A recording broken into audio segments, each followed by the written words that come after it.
আসসালামু আলাইকুম ভিউয়ার্স, আজকে আমি আপনাদের সাথে শেয়ার করব মসুর ডাল দিয়ে লাউ রান্নার রেসিপি। অল্প মশলায় খুবই হালকা এবং পুষ্টিকর একটি রেসিপি।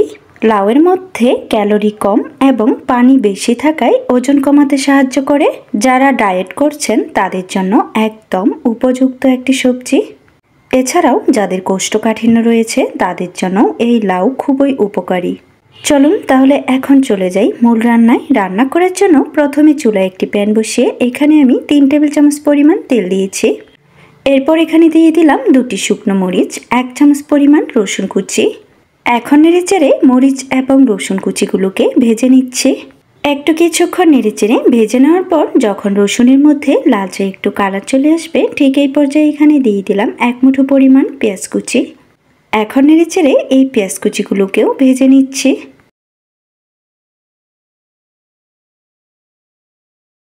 পেঁয়াজগুলো যখন হালকা লালচে কালার হয়ে ভাজা হয়ে আসবে, ঠিক এই পর্যায়ে এখানে দিয়ে দিলাম 1 চামচ পরিমাণ লবণ, 1/2 চামচ পরিমাণ হলুদের গুঁড়ো। এরপর নেড়েচেড়ে এই মশলাগুলোকে তেলের সাথে মিক্স করে দিচ্ছি।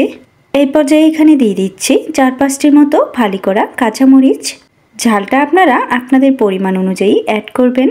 তো কাঁচামরিচ ফালিগুলো এখানে দেওয়ার পর আবারও একটু নেড়েচেড়ে ভেজে নিচ্ছি। সমস্ত কিছু নেড়েচেড়ে খুব সুন্দরভাবে ভাজা হয়ে গেলে এই পর্যায়ে এখানে দিয়ে দিচ্ছি আগে থেকেই কেটে রাখা লাউয়ের পিসগুলো।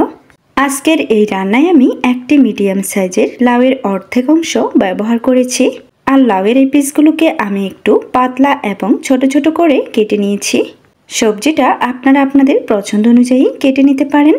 এই পর্যায়ে লাউগুলো সমস্ত মশলার সাথে নেড়েচেড়ে মিক্স করে দিলাম।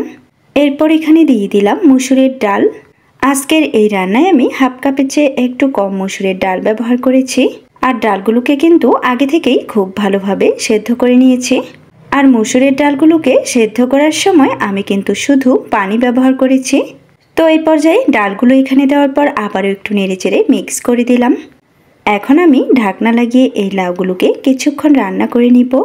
2 থেকে 3 মিনিট পর ঢাকনাটা উঠিয়ে নিলাম। এই পর্যায়ে দেখুন লাউ থেকে অনেকটাই পানি বেরিয়ে এসেছে। এখন নেড়েচেড়ে সমস্ত লাউগুলোকে আমি উলটপালট করে দিচ্ছি। আর লাউয়ের এই পানিটা দিয়েই আমি লাউগুলোকে খুব সুন্দরভাবে কষিয়ে নিব।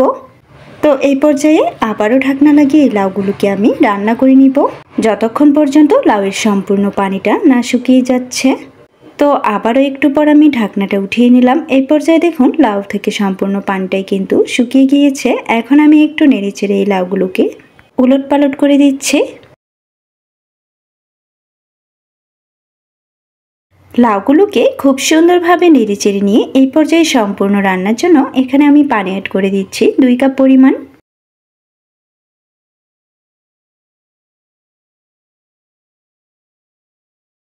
সম্পূর্ণ পানিটা এখানে দেওয়ার পর আবারও নেড়েচেড়ে দিয়ে এই পর্যায়ে ঢাকনা লাগিয়ে এই লাউগুলোকে আমি রান্না করে নিব 7 থেকে 8 মিনিটের মতো।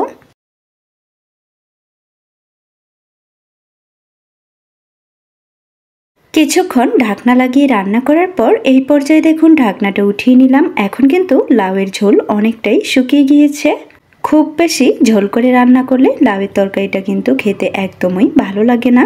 তো আপনারা দেখে নিশ্চয়ই বুঝতে পেরেছেন আমি কিন্তু এই তরকারির মধ্যে খুব বেশি ঝোল রাখিনি। আর এখানে যতটুকু ঝোল রেখেছি এটাই কিন্তু একদম পারফেক্ট ছিল। চাইলে কিন্তু আপনারা এই পর্যায়ে লবণটা চেক করে নিতে পারেন। আমার রান্নাটা কিন্তু সম্পূর্ণ কমপ্লিট। এখন আমি চুলাটা অফ করে দিয়েছি। দেখে নিশ্চয়ই বুঝতে পেরেছেন লাউ রান্নার রেসিপিটা কত সহজ। আর এইভাবে একবার লাউ রান্না করে খেয়ে দেখবেন, এটা খেতে কিন্তু ভীষণই মজাদার ছিল। গরমের দুপুরে ভাতের সাথে লাউয়ের এই সবজিটা কিন্তু বেশ জমে যাবে। লাউ কিন্তু আমরা অনেকেই অনেকভাবে রান্না করে খেয়ে থাকি।